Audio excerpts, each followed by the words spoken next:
আসসালামু আলাইকুম। প্রিয় দর্শক, অন্য মঞ্চের আলাপচারিতায় আপনাদের সকলকে আমন্ত্রণ জানাচ্ছি। আসসালামু আলাইকুম। গতকালকে তারেক রহমানের নেতৃত্বে একটি মন্ত্রিসভা শপথ গ্রহণ করলো। তারেক রহমান প্রধানমন্ত্রী এবং তিনি অন্যান্য মন্ত্রীদেরকে নিয়োগ দিয়েছেন। এবং প্রথমে মন্ত্রিসভার আকারটা ছোট হবে বলা হলেও পরে দেখলাম আমরা যে পূর্ণমন্ত্রী এবং প্রতিমন্ত্রী মিলিয়ে প্রায় 50 জনের মতো, এবং তিনি আরো 10 জন উপদেষ্টা নিয়োগ দিয়েছেন যারাও কিনা প্রতিমন্ত্রীর সম্মান এবং সহমর্যাদা পাবে। এবং এতদিন ধরে আমরা যাকে নিরপেক্ষ বিশ্লেষক মনে করতাম সেই ডক্টর জাহিদুর রহমান, তাকেও দেখলাম উপদেষ্টা পদে নিয়োগ দেওয়া হলো। তাহলে এবার বোঝেন যে নিরপেক্ষ বিশ্লেষকের আড়ালে ডক্টর জাহিদুর রহমান কার পারপাস সার্ভ করতেন। হ্যাঁ, তো তারেক রহমান যাকে ভালো মনে করেছেন নিয়োগ দিয়েছেন। বিএনপির ভিতরে কার কি অবদান, কার কি ত্যাগ তিনি ভালো জানেন, আমাদের চেয়ে কোনো সন্দেহ নাই, এটা নিয়ে আমার কোনো প্রশ্ন নাই। কিন্তু সবচেয়ে বেশি অবাক হয়েছি আমি ইউনূস সরকারের আমলে রোহিঙ্গা বিষয়ক হাই রিপ্রেজেন্টেটিভ পদ দায়িত্ব পালন করা এবং পরবর্তীতে জাতীয় নিরাপত্তা উপদেষ্টা হিসাবে নিয়োগ দেওয়া খলিলুর রহমানকে আবার এই নতুন তারেক সরকার পররাষ্ট্রমন্ত্রী পদে নিয়োগ দিয়েছে। এবং এই পররাষ্ট্রমন্ত্রী কিন্তু খুবই উচ্চ পর্যায়ের একজন মন্ত্রী, ক্ষমতা সম্পন্ন। সেই পররাষ্ট্র মন্ত্রণালয়ের মন্ত্রী হিসাবে খলিলুর রহমানকে নিয়োগ দিয়েছেন তারেক রহমান। এখন প্রশ্ন হচ্ছে যে বিএনপিতে কি এমন লোক নাই যে পররাষ্ট্রমন্ত্রী হওয়ার যোগ্য? অবশ্যই আছে।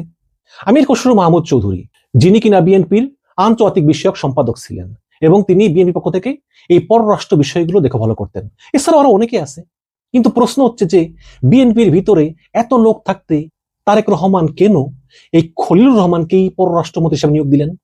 এবং আরো একটা প্রশ্ন হচ্ছে যে যেই লোকটা ইউনূস সরকারের আমলে একজন মন্ত্রী ছিল এবং যেই ইউনূস সরকার কিনা নিরপেক্ষ থাকার কথা, একটা নিরপেক্ষ সরকারের একজন মন্ত্রী পদমর্যাদার জাতীয় নিরাপত্তা উপদেষ্টা, তিনি যখন নবনির্বাচিত তারেক রহমানের মন্ত্রী সভায় শপথ গ্রহণ করলেন, তখন প্রশ্ন আসে যে ইউনূস সরকার কি আদৌ নিরপেক্ষ ছিল? আসলে কি কোনো ইলেকশন ইঞ্জিনিয়ারিং হয়েছে? নির্বাচন হওয়ার মাস দুয়েক আগেই আসিফ মাহমুদ, সজীব ভুঁইয়া এবং মাহফুজ আলম, তাদেরকে জোর করে পদত্যাগে বাধ্য করা হলো এবং বলা হলো যে এরা যদি পদত্যাগ না করে তাহলে নির্বাচনের নিরপেক্ষতা নিয়ে একটা সন্দেহ হবে যে ডক্টর ইউনূস সরকার নিরপেক্ষ না। সুতরাং যেই সব উপদেষ্টারা নিরপেক্ষ না, তাদের একটা দলের সঙ্গে কানেকশন আছে, সেই সব উপদেষ্টাদেরকে নির্বাচনের আগে সরিয়ে দিতে হবে। এবং এই কারণেই আসিফ মাহমুদ, সজীব ভুঁইয়া এবং মাহফুজ আলমকে পদত্যাগ করার জন্য চাপ দেওয়া হয় এবং তারা পদত্যাগ করেন। এবং এর ভিতরে মাহফুজ আলম নির্বাচন করেননি, কিন্তু আসিফ মাহমুদ তিনি এনসিপির মুখপাত্র হিসেবে যোগ দিয়েছেন। এটা করে ইউনূস সরকার দেখিয়েছে যে তারা একটি নিরপেক্ষ সরকার, যারা কিনা নিরপেক্ষভাবে নির্বাচন অনুষ্ঠানের আয়োজন করবে। কিন্তু সেই সরকারের একজন মন্ত্রী পদমর্যাদার জাতীয় নিরাপত্তা উপদেষ্টা, তিনি যখন সরাসরি গতকালকে ছিলেন ইউনূস সরকারের মন্ত্রী, আজকে হলেন তারেক রহমানের মন্ত্রী, তখন একটা বিশাল প্রশ্ন জাগে যে কেন তাকে নিয়োগ দেওয়া হলো? তারেক রহমান কি স্বেচ্ছায় নিয়োগ দিয়েছেন নাকি বাধ্য হয়েছেন? এখানে কি ডিপ স্টেট কাজ করতেছে নাকি মার্কিন চাপে তিনি কাজ করতে বাধ্য হয়েছেন? সেই আলোচনায় আমি আসবো। দেখুন, গত বছরের মে মাসে এই খোদ বিএনপি, যে বিএনপি এখন ক্ষমতায়, সেই বিএনপি অভিযোগ করেছিল যে ইউনূস সরকারের 3 জন উপদেষ্টাকে পদত্যাগ করতেই হবে, আসিফ মাহমুদ, সজীব ভুঁইয়া, মাহফুজ আলম এবং খলিলুর রহমান, এবং বলতেছে যে এই 3 জন উপদেষ্টা নিরপেক্ষ নন এবং তারা দেশের স্বার্থে কাজ করছেন না, নিরপেক্ষ নির্বাচনের জন্য তারা কাজ করছেন না। এবং আমাদের খেয়াল আছে কিনা জানি না যে বার্মা সীমান্তে মানবিক করিডোর দেওয়ার জন্য খলিলুর রহমান নাকি আমেরিকার সঙ্গে চুক্তি করেছেন, যেটা আমরা শুনলাম পররাষ্ট্র উপদেষ্টা তৌহিদ হোসেনের মুখে। এবং কাগজে কলমে পররাষ্ট্র উপদেষ্টা তৌহিদ হোসেন হলেও অনবরত খলিলুর রহমান তার কাজে নাক গলাতেন এবং দুজনের ভিতরে ভালো সম্পর্ক ছিল না। এবং এই খলিলুর রহমানের উপর কিন্তু ভারত খুব ক্ষিপ্ত ছিল। সেই সময় যখন মিয়ানমারে মানবিক করিডোর দেওয়ার প্রসঙ্গ উঠে, তখন কিন্তু সেনাপ্রধান জেনারেল ওয়াকারুজ্জামান এবং বিএনপি এর সরাসরি বিরোধিতা করেছিল এবং এই খলিলুর রহমানের পদত্যাগ চেয়েছিল। এবং বিএনপির স্থায়ী কমিটির নেতা সালাউদ্দিন আহমেদ, যিনি কিনা বিএনপির ভিতরে অত্যন্ত প্রভাবশালী, তিনি স্পষ্ট বলেছেন যে এই খলিলুর রহমানকে উপদেষ্টা পরিষদ থেকে বাদ দিতে হবে। এবং সম্ভবত খুলনা একটি জনসভায় তিনি কি বলেছিলেন, চলুন একটু শুনে আসি। আপনার সরকারে একজন বিদেশি নাগরিককে আপনি জাতীয় নিরাপত্তা উপদেষ্টা করেছেন, আপনার কি সেই আক্কেল জ্ঞান নাই একজন বিদেশি নাগরিকের কাছে এই দেশের সেনাবাহিনী নিরাপত্তা সংক্রান্ত রিপোর্ট প্রদান করবে কিভাবে ভাবলেন? দেখুন, স্থায়ী কমিটির সদস্য সালাউদ্দিন আহমেদ, যিনি কিনা স্বরাষ্ট্রমন্ত্রী পদে নিয়োগ পেয়েছেন, তো এই সালাউদ্দিন আহমেদ তিনি কিন্তু অপ্রয়োজনীয় কথা বলেন না বা অকারণে কথা বলেন না, খুব স্বল্পভাষী। তার মতো লোক যখন এই বিদেশি একজন নাগরিককে ডক্টর ইউনূস নিরাপত্তা পদে নিয়োগ দিল, তখন এই সালাউদ্দিন আহমেদ ইউনূস সরকারের কাণ্ডজ্ঞান নিয়ে প্রশ্ন তুলেছেন। তাহলে এখন তারেক রহমানের কাণ্ডজ্ঞান নিয়ে কি আমাদের প্রশ্ন তোলা উচিত না? সালাউদ্দিন আহমেদ বলতেছেন খলিলুর রহমান একজন বিদেশি নাগরিক, কিন্তু আমি যতটুকু অনুসন্ধান করে জেনেছি, মানে খলিলুর রহমান বিদেশি নাগরিক এটাও প্রমাণ করা যাবে না, আবার তিনি যে বিদেশি নাগরিক না এটাও প্রমাণ করা যাবে না। তিনি আমেরিকা দীর্ঘদিন ছিলেন, তিনি জাতিসংঘ সহ অনেক বড় বড় উচ্চ পর্যায়ে কাজ করেছেন, তার যোগ্যতা নিয়ে কোনো সন্দেহ নাই। এবং ইউনূস সরকারের আমলে তিনি একাই পররাষ্ট্র বাণিজ্য সবকিছু সামলাতেন, এবং তিনি আমেরিকার সঙ্গে যে ডিলটা করেছেন সেটাও খুব ভালো, এবং ইউনূস সরকারের যে অর্থনৈতিক সাফল্য এটার পিছনেও তার অবদান। কিন্তু তিনি আমেরিকা দীর্ঘদিন থাকলেও তিনি কিন্তু আমেরিকাতে কোনো ভোট প্রদান করেননি। হ্যাঁ, তার পরিবার ভোট দিয়েছে, তিনি ভোট দেননি। সুতরাং তিনি যে মার্কিন নাগরিক এটা আসলে প্রমাণ করা যাবে না। তারপরেও যদি ধরেও নেই যে মার্কিন নাগরিক, তাহলে যেই বিএনপি একজন বিদেশি নাগরিককে জাতীয় নিরাপত্তা উপদেষ্টা পদে ইউনূস সরকার নিয়োগ দেওয়ার কারণে ইউনূস সরকারের কাণ্ডজ্ঞান নিয়ে প্রশ্ন তুলেছে যে সেনাবাহিনী কিভাবে একজন বিদেশি নাগরিক আছে তাদের স্পর্শকাতর বিষয় শেয়ার করবে, সেই বিএনপি এখন তাকে খোদ পররাষ্ট্রমন্ত্রী হিসাবে নিয়োগ দিল। তাহলে কাণ্ডজ্ঞান কার কম, ডক্টর ইউনূসের নাকি তারেক রহমানের? এখন আসল কথায় আসি। গত বছরের মে মাসেও যখন বিএনপি বলতেছে যে খলিলুর রহমানকে পদত্যাগ করতে হবে, তারপরে জুন মাসে ডক্টর ইউনূস লন্ডন সফর করলো তারেক রহমানের সঙ্গে দেখা করার জন্য, এবং তখন কিন্তু এই খলিলুর রহমানই ডক্টর ইউনূস যে হোটেলে ছিলেন, ডরচেস্টার হোটেল, সেই হোটেলের নিচে গিয়ে তারেক রহমানকে রিসিভ করে উপরে নিয়ে আসেন। এবং অনেকেই বলতেছেন সেই সময় একটা আলোচনা হয় এবং একটা চুক্তির মতো হয় যে বিএনপিকে ক্ষমতায় নিয়ে আসা হবে, এবং সেই সময়ই আমেরিকার মধ্যস্থতায় একটা কথা হয় যে ক্ষমতায় বিএনপি আসুক, জামাত আসুক, যেই আসুক, এই খলিলুর রহমানকে পররাষ্ট্রমন্ত্রী পদে নিয়োগ দিতে হবে। আপনাদের খেয়াল আছে কিনা জানি না, তৎকালীন মার্কিন রাষ্ট্রদূত ট্রেসি অ্যান জ্যাকবসন, সেই মহিলা 2 বার গিয়ে লন্ডনে তারেক রহমানের সঙ্গে বৈঠক করেছেন, এবং বলা হয় যে ব্রিটিশ হাইকমিশনার সারা কুক তিনিও তারেক রহমানের সঙ্গে লন্ডনে বৈঠক করেছেন। আমরা জানি না কি কথা হয়েছে, কিন্তু প্রশ্নটা কি স্বাভাবিক না? আমেরিকা বা পশ্চিমারা এই খলিলুর রহমানকে আসলে কন্টিনিউ করার জন্য তারেক রহমানকে প্রেসার দিয়েছেন, এবং এই কারণে প্রশ্ন উঠছে যে তারেক রহমান নিজের ইচ্ছায় খলিলুর রহমানকে পররাষ্ট্রমন্ত্রী পদে নিয়োগ দিয়েছেন নাকি তিনি বাধ্য হয়েছেন। খলিলুর রহমানকে কিন লবির লোক ধরা হয়, এবং অনেকেই মনে করেন ডক্টর ইউনূস নয় মাত্র প্রধান হলেও সরকার কিন্তু পরিচালনা করতেন খলিলুর রহমান নেপথ্যে থেকে, এবং ইউনূস সরকারের ভিতরে যেটা ডিপ স্টেট ছিল, অনেকে বলে না অমুক গ্যাং তমুক গ্যাং, সেই ডিপ স্টেটের অন্যতম সদস্য ছিলেন এই খলিলুর রহমান। এবং খলিলুর রহমান এর আগে যতই উচ্চ পদে কর্মরত হোক না কেন, এই খলিলুর রহমানকে কিন্তু লাইম লাইটে প্রথম আনেন পিনাকি ভট্টাচার্য, এবং তিনি অন্তর্বর্তীকালীন সরকারের যে ডিপ স্টেট আছে তাদেরকে বুঝান যে খলিলুর রহমান মতো একজন জ্ঞানী লোককে সরকারে নিয়োগ দেওয়া খুবই জরুরি। তখন তাকে রোহিঙ্গা বিষয়ক হাই রিপ্রেজেন্টেটিভ বানানো হয়। তারপর যখন আসিয়ান সম্মেলনে, সম্ভবত থাইল্যান্ডে, যখন তিনি বৈঠক করতে গেলেন ভারতের জাতীয় নিরাপত্তা উপদেষ্টা অজিত দোভালের সঙ্গে, তখন প্রশ্ন উঠে যে একজন জাতীয় নিরাপত্তা উপদেষ্টা আরেকজন জাতীয় নিরাপত্তা উপদেষ্টার সঙ্গে বৈঠকে বসতে পারে। তখন ডক্টর ইউনূস এই প্রথমবারের মতো বাংলাদেশে জাতীয় নিরাপত্তা উপদেষ্টা পদ তৈরি করে তারপর খলিলুর রহমানকে সেই পদে বসান। এবং বিএনপি যখন একের পর ডিমান্ড করতেছে খলিলের পদত্যাগ, তখন ওই যে সেই জুন মাসে ইউনূস তারেক রহমান বৈঠকে খলিলুর রহমান ছিলেন, তারপরেই কিন্তু খলিলুর রহমানের উপর থেকে বিএনপি উদ্ধার করে নেন এবং খলিলুর রহমানের বিষয়ে একদম পুরো মুখ বন্ধ রাখেন। এবং ধারণা করা হয় যে আমেরিকা এবং পশ্চিমের মধ্যস্থতায় তারেক রহমানকে শর্ত দেওয়া হয় যে আপনি যদি এই নির্দেশগুলো মানেন এবং সরকার গঠন করলে খলিলুর রহমানকে পররাষ্ট্রমন্ত্রী পদে মেনে নেন, তাহলেই আপনি দেশে যেতে পারবেন। আপনাদের খেয়াল আছে না, তারেক রহমান ফেসবুকে বলেছিলেন যে আমার দেশে আসা আমার উপর নির্ভর করতেছে না। অনেক বিশ্লেষক মনে করেন যে তারেক রহমান যে নিজের ইচ্ছায় তিনি দেশে আসতে পারতেছেন না, একটা অদৃশ্য বাধা যেটা তিনি বলতেও পারতেছেন না বলে ফেসবুকে লিখেছেন, সেই বাধাটা দূর করে দিয়েছেন খলিলুর রহমান ভারত এবং আমেরিকার সঙ্গে বিভিন্নভাবে আলাপ করে এবং মধ্যস্থ, এটা অনেকেই বলতেছেন। তো ফিরে আসি ডিপ স্টেট। তো এই খলিলুর রহমানকে পরিচালনা করতেন ডিপ স্টেটের পিনাকি ভট্টাচার্য সহ আরো অনেকে। কিন্তু সেই জুন মাসে যখন খলিলুর রহমান, তারেক রহমান, ডক্টর ইউনূস তারা লন্ডনে বৈঠক করলেন, তারপর থেকেই খলিলুর রহমান এই ডিপ স্টেটের সঙ্গে, এই ছোটনদের সঙ্গে সকল সম্পর্ক ছিন্ন করে ফেলেন। এগুলো আপনারা খেয়াল করবেন যে পিনাকি ভট্টাচার্য, তারপর ইলিয়াস হোসেন, এরা কিন্তু শেষ পর্যন্ত এই খলিলুর রহমানের বিরুদ্ধে কথা বলা শুরু করেছিলেন এবং আমার চ্যানেলে এসে গৌতম দাস তিনিও কিন্তু এই খলিলুর রহমানের বিরুদ্ধে অনেক কথা বলেছেন এবং সেই কথাগুলো যুক্তিসঙ্গত ছিল। যেই খলিলুর রহমান ডিপ স্টেটের মাধ্যমে নিয়োগপ্রাপ্ত হয়েছেন, সেই খলিলুর রহমান সেই তারেক রহমান এবং ইউনূসের লন্ডন বৈঠকের সময় তিনি বিএনপি বলয়ে চলে আসেন এবং বিএনপিও খলিলুর রহমানের বিরুদ্ধে অভিযোগ প্রত্যাহার করে নেয়, পদত্যাগের দাবি থেকে সরে আসে। পক্ষান্তরে ডিপ স্টেটের শক্তিগুলো তারা খলিলুর রহমানের বিরুদ্ধে চলে যায় এবং অনেক বিশ্লেষক বলতেছেন যে সেই লন্ডন মিটিং এর পরে, এবং অনেক বিশ্লেষক বলতেছেন লন্ডনের সেই তারেক ইউনূস মিটিং এর পরে খলিলুর রহমান গোপনে গোপনে বিএনপিকে ক্ষমতায় আনার জন্য কাজ করতেছিলেন এবং তাকে গুপ্ত বিএনপিও বলা যায়। এখন সেই খলিলুর রহমানকে পররাষ্ট্রমন্ত্রী পদের মতো গুরুত্বপূর্ণ পদে নিয়োগ দিলেন তারেক রহমান এবং এটা নিয়ে অনেক সমালোচনা হয়, আলোচনা হয়, এমনকি খোদ বিএনপির ভিতরেও ফিসফিসানি আছে যে এত উপযুক্ত লোক থাকতে কেন যেই খলিলুর রহমান এর আগের দিন অন্য সরকারের মন্ত্রী পদমর্যাদার নিরাপত্তা উপদেষ্টা ছিল, সেই খলিলুর রহমানকে কোন চাপে বাধ্য হয়ে তারেক রহমান পররাষ্ট্রমন্ত্রী পদে নিয়োগ দিলেন?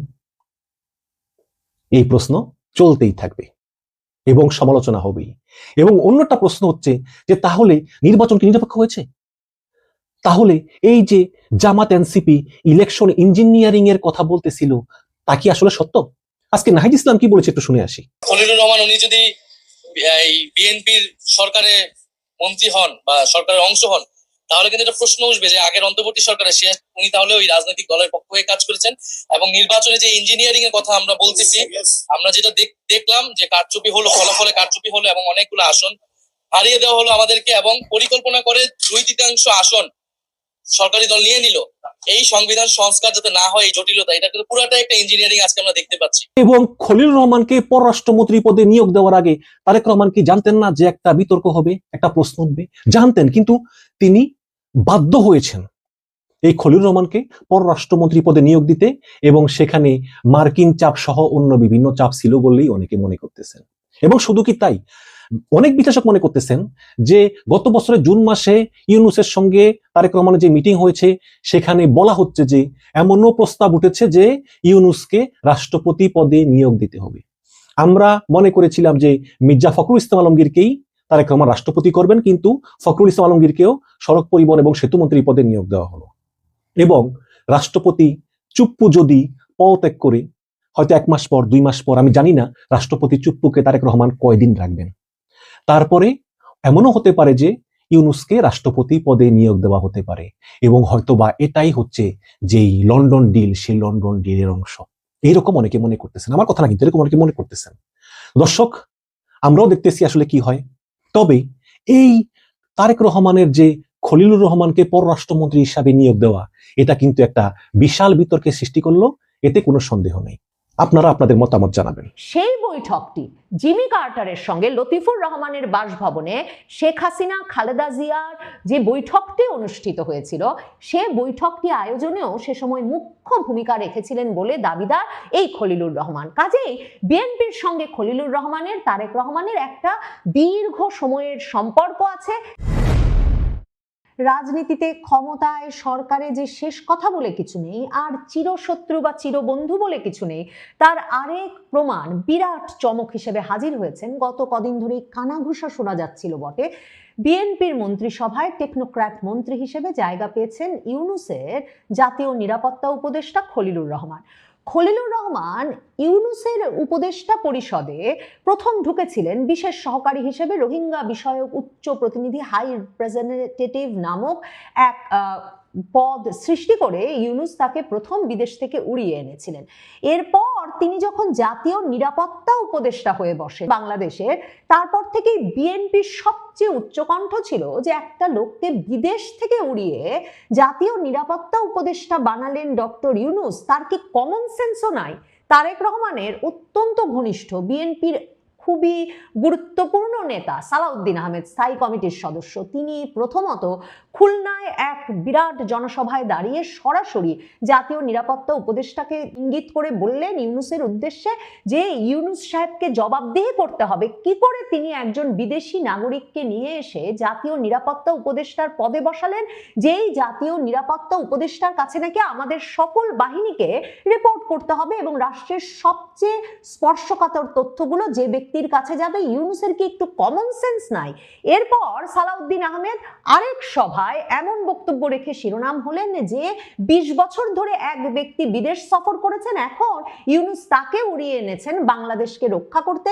আল্লাহ মালুম কি কি পরিকল্পনা নিয়ে এই লোক এসেছেন। এই লোক এসেই রাজনৈতিক দল আর সংস্থাগুলোর মধ্যে দূরত্ব তৈরি করেছেন, কারণ তখন এটা প্রকাশ্য হয়ে পড়েছিল যে সেনাপ্রধান ওয়াকারুজ্জামান সহ রাজনৈতিক দলগুলোর ঘোরতর সন্দেহ এবং আপত্তি এই ব্যক্তিকে, যাকে কিনা জাতীয় নিরাপত্তা উপদেষ্টা পদ সৃষ্টি করে ইউনূস সেনাবাহিনীর ওপরে প্রতিরক্ষা মন্ত্রণালয়ের গুরুতর দায়িত্ব দিয়ে একটা জায়গায় বসিয়ে ফেলেছেন। এবং শুধু তাই নয়, যাকে কিনা ইউনূস আসলে মার্কিন যুক্তরাষ্ট্র থেকে শুরু করে সকল বিদেশি আলাপ আলোচনায় এবং একরকমের দর কষাকষিতে পাঠাচ্ছেন, মানে একেবারে তার পক্ষে হয়ে যে ব্যক্তিটি কিনা বিশেষ করে মার্কিন যুক্তরাষ্ট্রে গিয়ে সবকিছুর একরকমের দর কষাকষিতে নয়, একরকমের বেচা বিক্রি করে আসছিলেন। সর্বশেষ যে এনডিএ নন ডিসক্লোজার এগ্রিমেন্ট মার্কিন যুক্তরাষ্ট্রের সঙ্গে সই করেছে বাংলাদেশ শুল্ক কমানোর নামে, যেই নন ডিসক্লোজার এগ্রিমেন্ট নামের চুক্তিটি বাংলাদেশ সরকার বলেছে তারা কিছুতেই প্রকাশ করতে পারবে না, কারণ মানে তাদের এই শর্তেই তারা মার্কিন যুক্তরাষ্ট্রের সঙ্গে সই করে এসেছে যে সেই চুক্তি তারা প্রকাশ করতে সমর্থ নয়। সেরকম একটা চুক্তি সইয়ের পর পাল্টা শুল্ক কিছুটা কমে এলেও বুঝতে পারা যাওয়া শুরু হলো যে বিরাট বহরের বোয়িং কেনার কথা শুধুমাত্র মার্কিন যুক্তরাষ্ট্রকে দিয়ে আসা হয়নি। ফাঁস হয়ে যাওয়া কিছু কাগজপত্রে এমন কথা বেরিয়ে আসছে যে বিরাট উচ্চমূল্যে গম কিনছে বাংলাদেশ। শুধু তাই নয়, বাংলাদেশ কথা দিয়ে এসেছে যে $1 বিলিয়ন জ্বালানি প্রতি বছর মার্কিন যুক্তরাষ্ট্র থেকে কিনতেই থাকবে বাংলাদেশ কথা দিয়ে এসেছে মার্কিন যুক্তরাষ্ট্র থেকে আমদানি করা তুলাতেই শুধুমাত্র বাংলাদেশের গার্মেন্টস শিল্পে কাজ চলবে। বাংলাদেশ আরো এরকম নানা কথা দিয়ে এসেছে যাতে বাংলাদেশে কোন গরুর মাংস বিক্রি হবে থেকে শুরু করে বাংলাদেশে কেমন কৃষি পণ্য উৎপাদন করা হবে থেকে শুরু করে বাংলাদেশের যে ফার্মেসি খাত, ওষুধ শিল্প, এই সব কিছুতে এফেক্ট পড়বে, প্রভাব পড়বে খলিলের সই করা নন ডিসক্লোজার এগ্রিমেন্ট মার্কিন যুক্তরাষ্ট্রের সঙ্গে চুক্তির কারণে। এখন খলিলুর রহমান যখন তারেক রহমানের মন্ত্রিসভায় ঢুকে গেছেন, তখন প্রথম প্রশ্ন স্বভাবতই জাগে যে তার মানে তারেক রহমানের সঙ্গে মার্কিন যুক্তরাষ্ট্রের যে আলাপ হচ্ছিল বা মার্কিন যুক্তরাষ্ট্রের একরকমের সরাসরি সমর্থন না থাকলে, সরাসরি একরকমের প্রভাব না থাকলে তারেক রহমান যে শেষ পর্যন্ত দেশে ফিরতে পারতেন না, সেটা তো বারবার আলাপ করেছি। কারণ তারেক রহমান একেবারে নভেম্বরের শেষেও তার মা যখন মৃত্যুশয্যায় তখনও বলছেন যে তিনি প্রকাশ করতে পারছেন না কেন তিনি এখন দেশে ফিরতে পারছেন না, কিন্তু এটা তার একক ইচ্ছাধীন নয়। সেই তারেক রহমান যখন দিন 15-র মধ্যে ঘোষণা দিয়ে দিলেন যে তিনি 25শে ডিসেম্বর ঢাকা ফিরবেন, তখন থেকেই বোঝা যাচ্ছিল যে যেই মার্কিন যুক্তরাষ্ট্র আগস্ট মাস থেকে লন্ডন গিয়ে তাদের অস্থায়ী মার্কিন রাষ্ট্রদূত ঢাকায় নিযুক্ত ট্রেসি অ্যান জ্যাকবসনকে পাঠিয়ে তারেক রহমানের সঙ্গে আলাপচারিতা শুরু করেছেন, তাদের সম্পূর্ণ সমর্থন আছে তারেক রহমানের দেশে প্রত্যাবর্তনের পেছনে। কাজেই তারেক রহমান যখন খলিলুর রহমানকে তার মন্ত্রিসভায় নিচ্ছেন, পররাষ্ট্রমন্ত্রী হিসেবে নিচ্ছেন, তখন বুঝতে বাকি থাকে না এর পেছনে সরাসরি মার্কিন যুক্তরাষ্ট্রের একটা অবদান আছে। কারণ দেখেন, এই খলিলুর রহমান হচ্ছে সেই খলিলুর রহমান যিনি বিএনপির তরফে, বিএনপির শীর্ষ নেতা সালাউদ্দিন আহমেদ যখন সরাসরি তার দিকে আঙুল তুলে তাকে বিদেশি নাগরিক বলতে শুরু করলেন, তখন তিনি সংবাদ সম্মেলন করে, আপনাদের মনে থাকবে, এই খলিলুর রহমান বলেছিলেন তাকে বিদেশি নাগরিক বললে তিনিও তারেক রহমানের দিকে আঙ্গুল তুলবেন, কারণ তিনি 20 বছর বিদেশ থাকায় তাকে যদি বিদেশি নাগরিক বলা যায় তাহলে মনে রাখতে হবে উপর দিকে ঢিল ছুড়লে নিচে এসে পড়বে। তারেক রহমান যেহেতু বিদেশে আছেন, তাকেও যে কেউ বিদেশি নাগরিক বলতে পারে।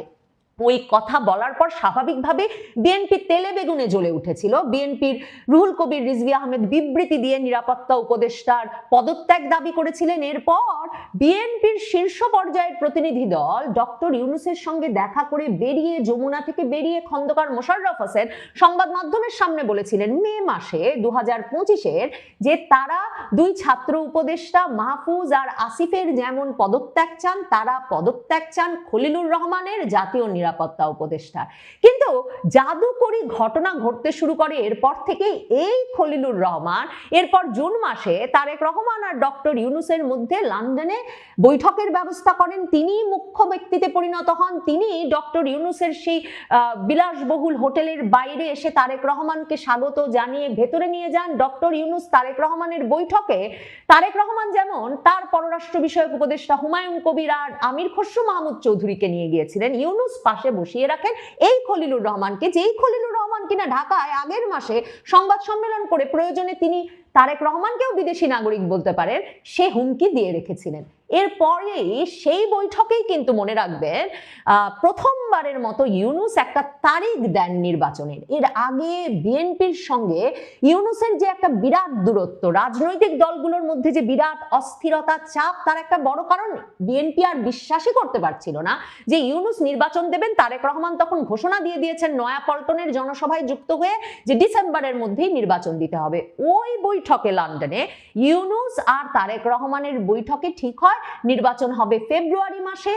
আগস্ট মাসে ট্রেসি অ্যান জ্যাকবসন মার্কিন রাষ্ট্রদূত গিয়ে সাক্ষাৎ করেন তারেক রহমানের সঙ্গে। আপনাদের বলেছিলাম মার্কিন যুক্তরাষ্ট্রের প্রথম পছন্দ বিএনপি। মার্কিন যুক্তরাষ্ট্র বাংলাদেশে স্থিতিশীলতা চায়, বাংলাদেশে ইসলামী খিলাফতের প্রতিষ্ঠা চায় না, একটা মধ্যপন্থী সরকার চায়। কাজেই তারেক রহমানের সঙ্গে আলাপ শুরু করেছে। খলিলুর রহমান 2001 সালে তত্ত্বাবধায়ক সরকারের প্রধান উপদেষ্টা বিচারপতি লতিফুর রহমানের একান্ত সচিব হিসেবে দায়িত্ব পালন করতেও আরেক দফা বিদেশ থেকে উড়ে এসেছিলেন।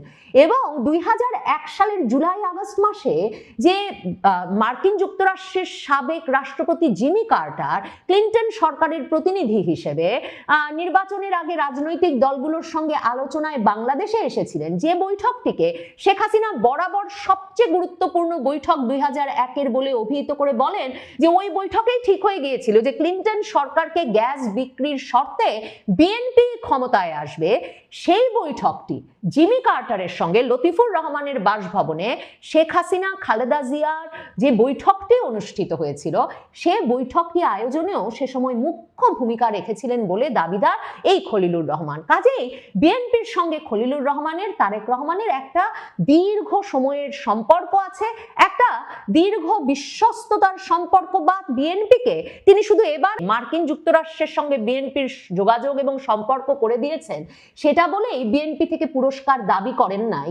তিনি বিএনপির থেকে, তারেক রহমানের থেকে যে পুরস্কারটি দাবি করেছেন, এই যে আবারও মন্ত্রিত্বের, তার পেছনে তিনি 2001 সালে তার অবদানটিও স্মরণ করিয়ে দিয়েছেন।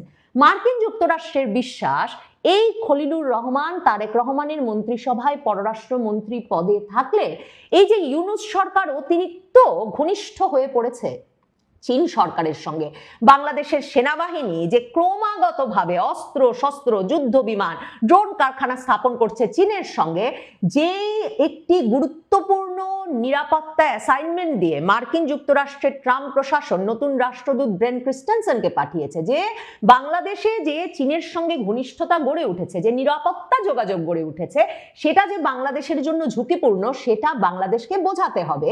এবং ব্রেন ক্রিস্টেনসেন যে বলে এসেছেন তাদের মার্কিন সেনেটে যে তিনি নতুন সরকারকে এই বিষয়টা বোঝাবেন এবং চীনের কাছ থেকে সরিয়ে আনবেন, মার্কিন যুক্তরাষ্ট্র মনে করছে খলিলুর রহমান তাদের লোক, তারা যদি নতুন সরকারে থাকে তাহলে চীনের সঙ্গে একটা দূরত্ব তৈরি হবে। সেখানে দেখুন ভারতের নিরাপত্তা উপদেষ্টা অজিত দোভালেরও একটা গুরুত্বপূর্ণ ভূমিকা থাকতে পারে।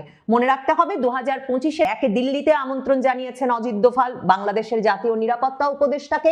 সেখানে অজিত দোভাল, খলিলুর রহমান, মার্কিন যুক্তরাষ্ট্রের ত্রিপাক্ষিক বৈঠকে অজিত দোভাল বাংলাদেশের সীমান্ত এলাকা জুড়ে যে ইসলামপন্থী গোষ্ঠীগুলো জঙ্গি ঘাঁটি গড়ে তুলেছে সেগুলোর যেমন স্যাটেলাইটে তোলা ছবি তাকে তুলে দিয়েছিলেন, তেমনি সে সময়ও মার্কিন যুক্তরাষ্ট্রের উপস্থিতিতেও অজিত দোভাল একদিকে বাংলাদেশে অন্তর্ভুক্তিমূলক রাজনীতি কেন প্রয়োজনীয় আঞ্চলিক স্থিতিশীলতা এবং নিরাপত্তার স্থিতিশীলতার জন্য সে বিষয়টি যেমন বারবার তুলেছেন, তেমনি কেন বাংলাদেশকে চীনের প্রভাব মুক্ত করা দরকার সেই বিষয়টিও মার্কিন যুক্তরাষ্ট্রের মাথায় ঢুকে ইউনূস সরকার এবং খলিলুর রহমানকে সাবধান করতে চেয়েছেন। এরপর খলিলুর রহমানকে দোহায় নিয়ে গিয়েও দোহার মধ্যস্থতায় মার্কিন যুক্তরাষ্ট্র ভারতের নিরাপত্তা উপদেষ্টার প্রতিনিধি এবং তার মধ্যকার বৈঠক করানো হয়েছে। সেখানেও এই একই আলাপ মার্কিন যুক্তরাষ্ট্রের তরফে ভারতের নিরাপত্তা উপদেষ্টার তরফে খলিলুর রহমানকে বলা হয়েছে যে বাংলাদেশকে